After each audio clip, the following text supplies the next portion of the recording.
Alors, bonjour, chers étudiants, chères étudiantes. Je vais vous faire ce deuxième cours portant sur les opérations liées à la banque. Alors, aujourd'hui, l'objectif que nous allons voir, c'est développer un peu de chèques.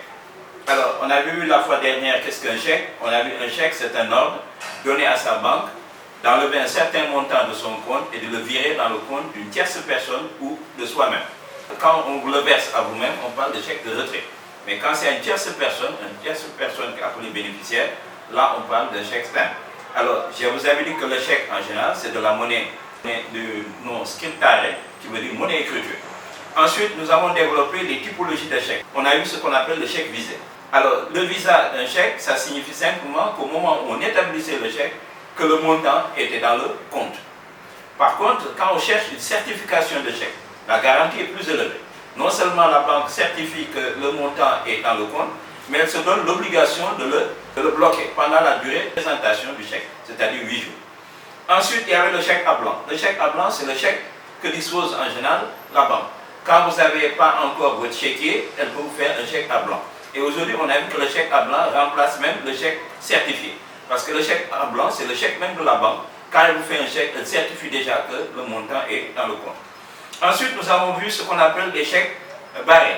Les chèques barrés, un chèque barré, comme je vous l'ai dit, c'est un chèque avec deux barres obliques dans le coin gauche, en haut à gauche, mais qui signifie que pour percevoir cet argent, il faut être titulaire d'un compte. Ça, c'est pour garantir une certaine sécurité du chèque en cas de perte. Donc, si on a un chèque barré, il y a le chèque barré simple, ça veut dire qu'il faut être titulaire d'un compte dans une banque pour pouvoir le percevoir. Par contre, si vous avez un chèque barré spécifique, où entre les deux barres, on a écrit le nom d'une banque, par exemple EGBS ou Ecobank, il faut être titulaire d'un compte au niveau de la EGBS ou de l'Ecobank pour pouvoir le percevoir. Donc, vous voyez, avec un chèque barré spécifique, on accroît encore la sécurité et on garantit encore un peu plus le chèque. Donc, ensuite, on a vu ce qu'on appelle le chèque au porteur. Un chèque au porteur, c'est un chèque où on a mis au porteur. Quand on dit au porteur, c'est celui qui le présentera au niveau du guichet de la banque qui se fera payer. Donc ce chèque-là, pratiquement, c'est un chèque au porteur. Le chèque aussi nominatif, c'est un chèque où on a mentionné le nom du bénéficiaire. Nous avons vu aussi ce qu'on appelle le chèque de voyage.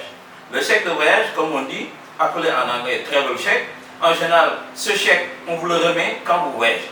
C'est-à-dire, on évite en général de faire mouvementer des sommes assez importantes quand vous allez en voyage. Donc, vous rendrez auprès de votre banquier ou bien dans une banque, vous déposez les sommes nécessaires, par exemple, ça peut être 4 ou 5 millions de francs CFA, vous demandez à ce qu'on vous le convertisse en euros, puisque vous voyagez sur la France, on va vous le convertir et vous faire un chèque du même montant en euros sur un chèque qu'on vous remettra. Alors, arrivé à l'extérieur, quand vous arriverez à l'aéroport, en général, il y a des banques qui sont là-bas, vous présenterez ça à la banque du correspondant. Et là, on vous donnera des euros.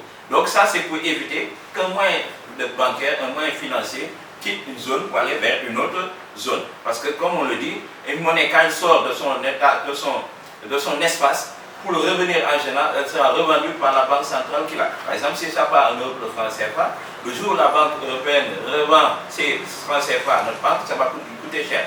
Donc c'est pour ça, chaque État fait de telle sorte que ces signes monétaires restent dans son espace géographique. Ensuite, nous avons vu, en dehors de ça, ce qu'on appelle le chèque sans provision. Le chèque sans provision, c'est un chèque dont le compte n'a pas été provisionné, ou bien il y a une insuffisance de provision. Alors là, ça peut faire l'objet de rejet. Alors, et quand j'ai parlé de rejet, c'était l'occasion pour moi de vous développer les différentes formes de rejet. J'ai dit, en cas de refus de paiement, ça peut exister.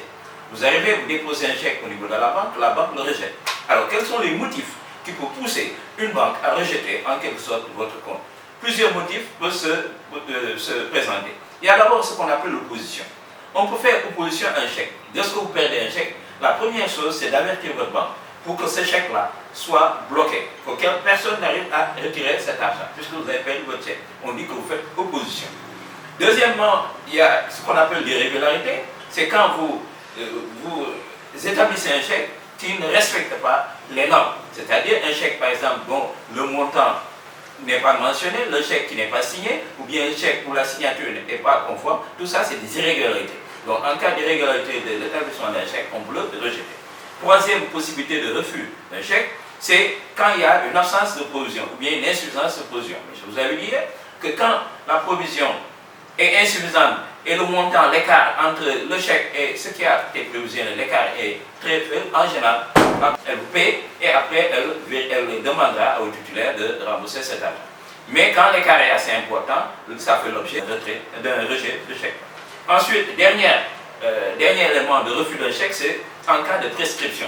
La prescription, c'est quoi? C'est quand vous avez dépassé la durée légale de présentation d'un chèque. La durée légale est de 8 jours, la durée de validité est de 1 an. Donc 1 an et 8 jours, quand vous le dépassez, ce chèque sera rejeté. Tant que vous n'avez pas dépassé le délai de présentation du chèque qui est 8 jours, le chèque est payable à vue. Passé ces 8 jours, vous avez encore 1 an, le chèque est valable, mais attention, vous pouvez arriver et que le compte ne soit pas provisionné. Là, on ne sanctionnera pas celui qui a établi, parce que ça c'est de votre faute, mais on lui demandera, on vous donnera, fixera un autre jour pour venir chercher, on vous demandera de compléter cette somme. Et enfin, j'ai parlé, la fois dernière, on parlait des chèques garantissant la provision. Alors, un chèque qui garantit la provision, quand vous établissez un chèque, le compte doit être provisionné.